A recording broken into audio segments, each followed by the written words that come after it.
سفير مصر في المغرب قال نفاذ تذاكر الاهلي واوكلاند سيتي. اكد ياسر عثمان السفير المصري في المغرب عن نفاذ جميع تذاكر مباراه الاهلي امام فريق اوكلاند سيتي.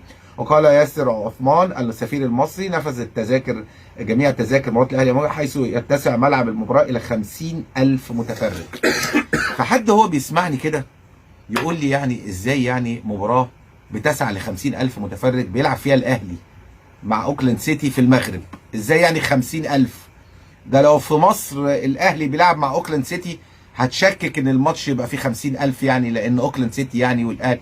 تخيلوا بقى المباراه في المغرب.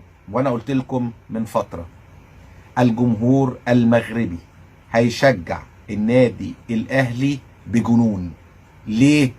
لان الجمهور المغربي مش ناسي وقفه الشعب المصري ومحبي كرة القدم المصريين للمنتخب المغربي. والشعب المغربي بيشوف كل الفيديوهات وكل السوشيال ميديا وكل الكافيهات وكل البرامج اللي شجعت المنتخب المغربي من قلبها في كأس العالم، وكنا احنا احد اطرافها هنا في الاستوديوهات التحليلية لأون سبورت اف ام، واللي كنا بنشجع فيها المنتخب المغربي من قلبنا بجد وبحب بجد.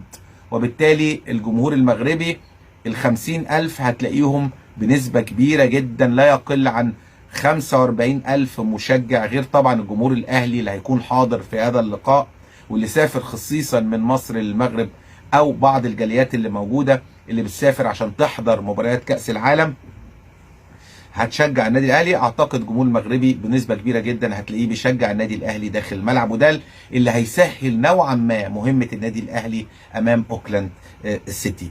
المباراه كمان هتقام في طنجه اللي قريبه جدا من الحدود الاسبانيه، وبالتالي ايضا طنجه يعني مش دايما بتتلعب عندهم مباريات كبيره كده، مباريات كاس العالم، وبالتالي هيكونوا متعطشين لحضور المباريات. والفريق والشعب المغربي عامه عاشق لكرة القدم. يمكن احنا بنشوف مباريات بتلعب في كل مكان في المغرب بنلاقي الحضور الجماهيري كبير جدا جدا. ويمكن احد اسباب نجاح الفريق الودادي او الفريق الرجائي او نهضة بركان في البطولات الافريقيه او قدرتهم على الفوز في المباريات الكبيره، يعني انا من وجهه نظري هزيمه النادي الاهلي في المباراه النهائيه كان احد اهم اسبابها هو الحضور الجماهيري الكبير في المباراه النهائيه. كمان حتى هزيمه الزمالك من الوداد 3-1 كان احد اهم اسباب الفوز ايضا الجمهور المغربي او الودادي اللي بيشجع بكل جنون. على فكره كمان عندهم دخلات اكثر من رائعه،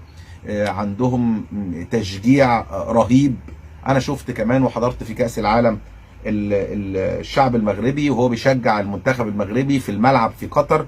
لا، محبين جدا لكرة القدم، وده اللي انا بقوله ان النادي الاهلي مش هيحس انه بيلعب خارج ملعبه طوال البطولة، لانه لن يتقابل مع الوداد المغربي ابدا الا في حالة واحدة فقط، وهي وصول الفريقين الى المباراة النهائية. زي ما انتم عارفين الوداد هيلعب مع الهلال وهو مباراة صعبة جدا، ثم في حالة فوز اي فريق منهم هيتقابل مع فلامينجو بطل امريكا الجنوبية لحين الوصول للمباراة النهائية. اما النادي الاهلي مشواره امام اوكلاند سيتي، لو كسب اوكلاند سيتي هيلاعب بطل امريكا الشمالية، لو كسب بطل امريكا الشمالية هيتقابل مع ريال مدريد، لو كسب ريال مدريد يصل للمباراة النهائية عشان يتقابل مع الفائز من الوداد والهلال مع بطل امريكا الجنوبية فلامينجو. طيب نكمل. يبقى كده التذاكر نفذت، الاهلي هيلعب بالفانيلا الحمراء